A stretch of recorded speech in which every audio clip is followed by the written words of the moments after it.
wow, that's a question I was not expecting. London has inspired me a lot. I've had great head of departments, I've had great directors, and they made me work very hard. Yeah. I think I didn't choose Bali, Bali chose me somehow. Oh. From my first job in hotels back in the days, I've always incorporated sustainability in whatever I was doing, and it's something that is very close to my heart, whether it's at home or at work. Yeah. We're looking at partnering with a major brand. Yeah. There's not much I can say except for this, but it's gonna look very exciting as well.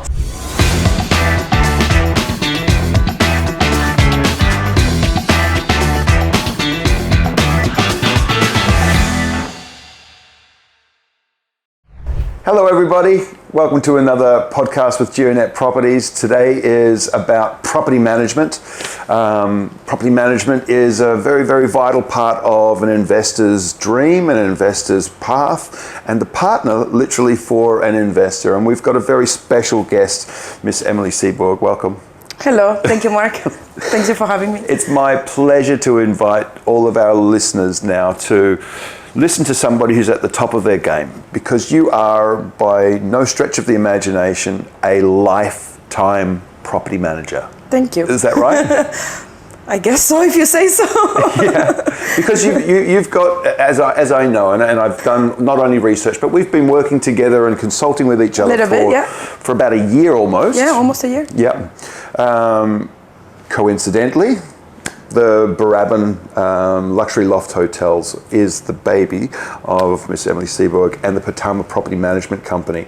So tell me a bit about the background, because you can't just go one day, I was always interested in property management, and I find out more and more about that industry and about your roles and the complexity of everything that you and your team do, and it fascinates me because I'm in the industry.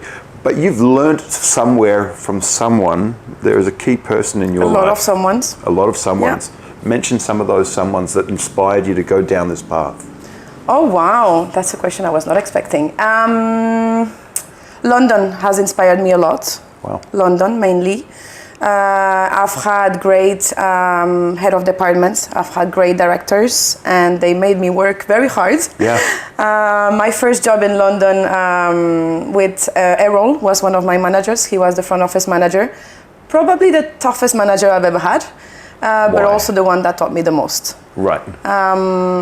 So I've grown with people. Yeah. I've been lucky enough to be surrounded by great managers and great people. Yeah. I don't always have great managers as well, so we take a bit of everything, and it mixed with this and personality makes it who we are today, I guess. So you were in London how long ago? I left London in 2015. Okay. I was there for 6 years. Came for 6 months, stayed for 6 years. Wow. Yeah. Okay. But property management is also in your blood. I wouldn't say property management, I would say hospitality. Hospitality. Yeah, because at the end of the day, property management is one thing, and dealing with the owners, optimizing return on investment and so on is quite new for me. Yeah, it's been about 2.5 years, 3 years. But what actually makes the ROI is the guests that stay, in the property and that optimize these revenues, right? So hospitality, it is what it is at the end of the day. So but I'm more alluding to what I've known about your father, and he's got a very big history in hospitality. That must have been a driving force. Tell me, what was it like in that household? Just explain to us, first of all, who your father is, maybe. So my father, his name is Patrick. He's been in the hospitality industry for the past, God knows, his whole life, basically. Yeah. He's 63 at the moment. Right. Funny enough, he just took a job in property management very recently in Jakarta. He's always been extremely inspiring to me. Yeah. We have grown up with my sisters in hotels, calling room service from morning to evening, which sounds fun, but at the end of the day is also a little bit unsettling, maybe. Yeah, unsettling, because you live in the premises, you live with guests. It was with Accor Hotels? He was with Accor Hotels for quite a while. He was with Hilton as well. He was moving alongside. Running the whole hospitality. What was his sort of position there? He held the position of Director of Sales and Marketing for quite a while for Asia Pacific, for Accor. And then mainly he went back onto being a general manager. He loves operations, and running the day-to-day activity of a hotel. Yeah. He also had more offices jobs, so it's a bit of everything. And all over the world, I take it. He's been in Indonesia since the 90s. Wow. This is home basically. Yeah. And he left to Cuba for a while, for a couple of years. Yeah. And then came back. He married an Indonesian woman. Beautiful. Over 20 years ago. Wow. So I guess that kept him around as well. Yeah. Yeah. Okay. And so, those are some pretty informative years that you spent around this industry, right? Yes. And then you decided to go... Not noticing though. Not noticing? Like this was my life and not necessarily... Right. I wasn't aiming for this to become a career. You weren't? I wasn't. What was the key for you to go... The trigger. Yeah, what triggered you? I did a business school in France for a year. Right. I passed my first year and I was like, this is boring. Boring. This is super boring. I didn't know where I was heading. There was too much marketing. I'm not very, we all need marketing, right? Yeah. But I'm not a very marketing person. Right. I became a marketing person now in a weird way. Yeah. But back then, marketing for me was like, you're basically lying to people, Oh. So I didn't like it. It didn't please me. And then there was a hotel school right across the road. Mm-hmm. And I was like, maybe that's a sign. And combining with what I had been through, during my childhood and how I was raised and so on, I was like, well, let's give it a try. And then I ended up having a bachelor, and I think I was third in France from the results. Didn't study much, it was very so passionate, natural. I've always felt that I excel in subjects that I'm so totally passionate about that come easy to me, and that was clearly your exposure then to that gave you not only practical ways why this is being taught. Absolutely. Yeah. So you're very similar to me. That makes it very interesting. When I like something, I do it well. Yeah. When I don't enjoy something, I can be a bit grumpy. Well, we should all, what do they say? If you're passionate about something, if you're passionate about your work, you'll never work a day in your life. Yeah. But I know that you work every hour of the day. I do, but I enjoy what I do. Passionate about it, so right? At the end of the day, it's actually okay. Yeah. So passion-wise, how did you end up coming to Bali? Was that a moment of passion coming over to Indonesia and trying this, or how does Indonesia come in? Because for me, I'm passionate about Indonesia. I'm passionate about Bali, and so being able to do what I love the most in Bali just makes life so much better. Yeah. And I work a lot, but you work a lot as well. Like you're busy. I'm a bit of a workaholic. And you inspire workaholics around you. When I'm around this team, when I'm around this team, I'm like, wow, everybody is on point. But that comes from the top down. Back to Bali. Sorry. That's fine. To Bali. I think I didn't choose Bali. Bali chose me somehow. I always look at all these podcasts online and so on that says, some people come to Bali on a holiday and they end up having like Bali belly and feeling unwell and so on. And they kept on coming and it doesn't go well. Right. For a minority of people, of course. Very small, and some others that come here, they fall in love, they open a business, Yeah. So I believe Bali chooses you. There's something quite spiritual about this island, want it or not, the island of gods, I completely agree. And somehow I feel Bali accepted me very well from the first moment I was brought here, obviously, by my dad. Yeah. So it's been exciting. Yeah. This is home, and this is what, it's what my routine is about, basically. Yeah. Now, London to Bali is a complete different pace. So I did Bali, London, Bali. Oh. Yeah. So I left Bali to move to London, left London to move back to Bali. Right. So I think I needed at some point in my career something more structured. Yeah. And I was hungry for learning new things, and understanding a different corporate. Yeah. London is very corporate. Yeah. So at the end of the day, it's this way and no other way. Yes. And I think I needed that to build my career and then come back to Bali and also bring that to people. Apply it. Yeah. And I think that's a very interesting thing. That answers a lot of That answers a lot for me. I'll tell you why. We see a lot of property management companies over here. Many. They like a lot. There's some 75,000 Airbnbs on this island already. But to bring a structure and a corporate level of design to the property management company with a corporate background, with high standards, that's your trademark now. Do you realize that? Probably, yes. That's your reputation in this, on this I island. didn't, and then when we opened the company, Ines, our lovely sales and marketing manager, told me, she said, the history of the company is you. Yes. You are the experience, you are this, you are that. And I was a little bit shocked because I believe, I'd like to think that I'm quite of a humble person. And when I heard that, I was like, oh, the light is gonna be on me and I don't like this and whatsoever. But at the end of the day, we also need to acknowledge that naturally this is what happened. That's right. I think I realize it more now than when we opened the company. Sure. Considering the network that we've made, from past contacts and so on, people that have trusted me in the meantime, so it's amazing. Well, for me, and I know you sort of feel the spotlight, but I put you under some spotlight. Because today. Well, okay, yes, we have the beautiful team here in front of us capturing it.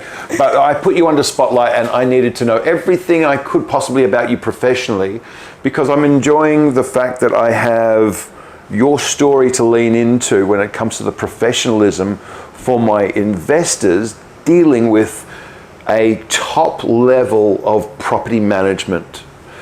But I'd like you to break down property management in the way that you have and structured this business. What's the structure of a property management company? Who's who? So it depends. I can only talk about mine and the structure that I think works. Yeah. Most of the time you're going to have a general manager who's overseeing obviously the whole team. You're going to have the general manager always sides with an assistant or executive assistant, could be a PA as well if the responsibilities are a little bit lower. In my case it's an executive assistant who is side by side on every day on everything, similar to a project manager, I would say. Right. And then you have the head of departments. So everybody is specialized into their own experience, let's say. Operations manager, sales and marketing manager, revenue and reservations manager, purchasing manager, accounting manager, and so on. And they have their teams underneath. From managers to supervisors, and then rank and file, as we call them, the employees, who are, for me, the most important, in a strange way, from the whole pyramidal organization chart. Yeah. Because without the housekeeping, we don't survive. That's right. It's all. So you set a culture into. Yeah. Because you have now quite a few properties and properties that you're running beautifully.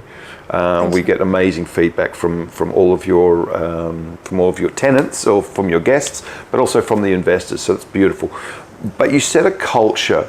You're fastidious and you're very, very meticulous about the guest's experience. Yep. Uncompromising, I would say. Uncompromising. Yes. Yeah, that's a great word. I know, sometimes it's a little bit tough for my teams, but I guess that somehow people that pair with me also understand that and share the same passion, which is the case for our operations manager. He's definitely the one facing the guest. His team is the one facing the guest every day. And I was lucky enough when we opened the company, actually, Arsa is his name. Arsa is one of the first persons I employed. Right. I had interviewed him in a past company, and somehow somebody else made it through the position. I was looking for a lady, he's a male, whatever. And he was stuck in my mind, because he's very young, and I saw like a little genius in front of me, you know, at that time at the interview. And maybe almost a year passed, and I still remembered him. And when I opened the company, I was like, I need this guy. It's gonna be him. No matter what, it will be him. And I contacted me and I'm like, are you still looking for a job? He's like, yeah, I've had some offers, nothing that, strike my attention and so on. I want you, okay. And then he was in. And how has he, so where is his head of operations? He's the operations manager. Yeah. Hopefully director of operations when the company will grow again. Yeah. He is the one looking after the whole guest experience. So whether it is maintenance, cleanliness of the premises and properties, he's looking at inventories, he's handling handovers. Right. Pretty much everything related to the guest or to the property coming in and looking after the property itself, So very interesting. You say there's many departments. And concierge. And very concierge important. service, very important, Yes, right? additional. The day-to-day assistance and kind of what the guest feels, the personality of the facility or of the hotel or of the villa, right? That's the kind of, and then that's where I'm getting with the personality and the culture. I find that's a trademark of any experience that somebody's going to have. Who were they at the front desk? When I had an issue or when I needed room service, who brought it to me? When was the housekeeping done and how easy was it to get somebody to quickly bring me a bucket of ice and all those? I really know that that's something that that is a trademark not only of the Pertama experience but of the Bali experience. Yeah, and I would say hospitality as a whole. Yeah. Each star to their own level, right? I've had my career is mainly in 4 and 5 star hotels, right. But I also enjoy looking at properties with a lower budget because there are some things that logistically are a little bit more complicated actually. Right. And I think every type of property has its own complexity. We also have to adapt to the property we have in front of us, the good and the bad. Yeah. And it is how you adapt to this and how you're gonna make it work and how you manage strategically to have the return on investment that is interesting for me. Yeah. Because it's a challenge. Every property that comes in is a different challenge. Right, so let's delve deeper into that. ROI and also the optimization of revenue and possibilities for the owner to make money. How does that approach, tell me from the top down, when you have these discussions with the owners, how does the ROI conversation start? First of all, I think we talk about Bali as a whole. For me, it's one of the only places around the world where ROI is still strong. Yeah. If you go to France, where I'm from originally, if you go to Spain, if you go to Australia, maybe at the end of the day, Australia used to be very good, if I'm not wrong, and now it's not as good at it anymore. Yeah. Bali is still very, very strong. So maximizing ROI through strategies as well, to help property owners get the best return. Yeah. That's the first one. What I found very important in property management, it was also maybe equally as important in hotels, but I do it differently now, it's gonna be expanding networks. Right. Locally, here in Indonesia, it's very strong expanding networks, what does that mean? With real estate agents. Okay. That's very important because they sell, we take. Yeah, okay. So we help them selling. Yes, and they give us a property. So at the end of the day, the client is also accompanied, I would say, from the first time that he wishes to invest his money until he's actually seeing returns. Yeah. So when we can work hand in hand with our networking, we can work hand in hand with the real estate agents. Yeah. It makes actually the experience quite seamless. Right. We can also look at expanding our networking in terms of OTAs or offline travel agents. Right. For instance, we attended the Arabian travel market in Dubai in 2024. Really? Yeah, we're looking at attending another convention in 2025. We're looking at Melbourne actually. Wow. Eventually Melbourne. What's the other one? We had Singapore. Wow. We also have Singapore in the pipeline. So, this makes you grow as well internationally, sure and it's all these relationships at the end of the day that contribute to making your company stronger and to your expansion and to your ROI. To your expansion and We've put quite a lot of effort in sustainability. Okay. Because at the end of the day, whether it's the guest or the owner, nowadays, thank God, most people actually care. Yeah. So doing one for the planet, but also, contributing to lowering the expenses for the owners. So it's kind of a win-win solution. Yeah. Does that sort of come into play when you're if the property is still off plan, is it easier to introduce sustainability while the project is still in build or post build? I mean, I don't build, first of all. Pertama Development builds, and they are the ones that will obviously always look at, incorporating sustainability in their designs. I am a strong believer that incorporating from the design stage is definitely the best that you can do, because you're looking at the future and how, whether it's solar panels or so on, what are you going to do to actually make your property more sustainable at the building stage. Sustainable often goes hand in hand with profitability, right? Absolutely. Because the less you spend on electricity, the more money you make. Correct. At the end of the day, it's a very logical process. But then I think we also need to look at property management, putting one for the planet as well. So we look at some of the actions we've done. For instance, it's gonna be stickers on the air conditioning remotes. Right. Requesting that guests turn off the aircon when they're not, in the property. I'm a big stickler for that. Most people arrive, they switch everything on, they leave for the day, which, at the end of the day is not great. What else? We're doing QR codes for Wi-Fi where you can connect directly. These are always made of wood. Right. So we try to use, materials and whatever marketing collaterals we have out there also, quite sustainable. We'll do beach cleaning with the team, weekends and so on. Oh, that's awesome. And then we also incorporate some corporate social responsibility. We've got an orphanage coming in for Christmas, for instance. I could talk about beautiful. This for days. I love sustainability. And from my first job in hotels back in the days, I've always incorporated sustainability in whatever I was doing. And it's something that is very close to my heart, whether it's at home or at work.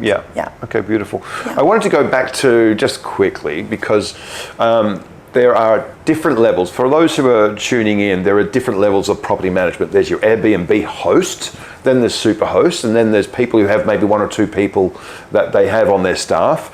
And then you talk about a property management company that are going overseas to brand and to network and to build the brand, but also a better network and a better opportunity and also greater strategic alliances for their investors' properties. And that is top tier level property management with a vision. Yes, it is. Do you take that on as what you're doing? Is this all just instinct? This is obviously... It's not instinct. It's not. I mean, I guess there is a 2% of instinct, you know, as you grow as well, you can feel the instinct, or, you've made your mistakes, so you're just like, oh, this is not going to be good. I've already tried. So instantly, you don't do it. But otherwise, no. It's all about, studying the market, understanding competition, and building something quite strong in terms of data. Yes. Which is not easy because we open only in February 2024. And at the end of the day, we don't really have much data. So now for instance, the budgets for 2024 and the ROI that we wish to achieve and so on has a bit of data over 2024. But it wasn't the case when we built the company. So we only had a look at what's out there, and comparing ourselves to ensure that we maximize the returns, but also try to do things a little bit differently than others. Because if it's just going to be a copy paste from other companies, that's right. Sense. You're competing on the same levels as everybody else. Correct. Okay, so that brings me to another question. The software and the data points that you're using, a lot of people just believe that you can go online, book a property, but then if you go to another website, they've got a special and everything. But I want you to just break it down for us. There is channel management software, and there's all the OTAs, which is an online travel agency, and then you have the offline travel agencies, booking partners. This is a multi hundreds of billions of dollars a year business, right? For sure. How do you deploy your inventory according to the property? It's fairly easy for OTAs, online travel agents. You just look at rate parity. All of them should be having the same rate online. So whether you're booking with Airbnb or with Booking.com or Expedia, you need to have the same rate as a guest. So we're adjusting our promotions to make sure that we meet, that parity. Otherwise, it's fairly easy because you have a channel manager, and basically the channel manager is deploying to all of the OTAs. Yeah. So if you're the guest and you're booking via Airbnb, it becomes unavailable through the channel manager, which is interfacing with the OTAs for any other OTA. Yeah. So it's kind of a systematic. It's automatic. Yeah. It's a live time. It's booking in live. Absolutely. Is that the correct way to put it? Either way. If I book on Airbnb, it's off on booking.com. Yep. But then there's the issue of, for your own sake, all these different commission levels. Yeah, they vary depending on the OTA, but this is the price to pay when we go through. How much do they vary? It can go from 15 to 22. 15 to 20%? Yeah, on gross, yeah. Okay. All right, so we've gone through all of that. Now, basically, the Pertama Developments company is under the Pertama Group. Correct. And then so is the Pertama Property Management company. And you've got a couple of properties coming up. We're looking forward to having those as Geonet properties, and for our investors, we've got some amazing partnerships with these particular properties coming up. Give me a little bit of an insight into what's coming up. I don't know how much I can say. So Brabant, as you know, is definitely the largest property. Brabant, Yeah, Brabant is over 100 rooms. So it's a big baby in the center of Seminyak. Extremely well located. Yeah. It's probably one of the only areas in Bali where you can actually walk around. Yes, and true, find everything walking distance. I'm again looking at the guest perspective here as a hotelier. You're in the middle of Seminyak, in the middle of everything. I've always been a Seminyak person, and I believe very, very, very strongly in Seminyak. Yeah. Yesterday, today, and tomorrow. Yes, and forever. Like it's got everything. It's a very, very, very secured value, in my opinion. I also feel that Seminyak is getting very full. There aren't many lands at the moment. True. So, if you're looking at investing, Brabant is probably one of the best investments on the market right now. Yeah. We're looking at renovating a few properties that I cannot talk about right now. But we're excited. Maybe that's something that we can do another time? Yeah, when we want to launch them? Probably, That'd be one. Yeah. Okay, so we'll note that one down. We're looking as well as, there is one particular property that is coming up in Seminyak as well, beginning of 2026, that is going to be very exciting. We're looking at partnering with a major brand. Yeah. There's not much I can say except for this, but it's going to look very exciting as well. We've got villas building as well. In Brawa, we've got some in Seminyak, Mertanadi area. We've got several projects coming up. So 2025, 2026 will be very exciting and very busy. Very big year. Yeah. So I want to thank you for doing this out of your comfort zone. Thank you. I do appreciate it. You are a natural. You don't give yourself credit for it as much as you don't give yourself credit for the incredible work that you guys do already. We notice it as a company that represents investors.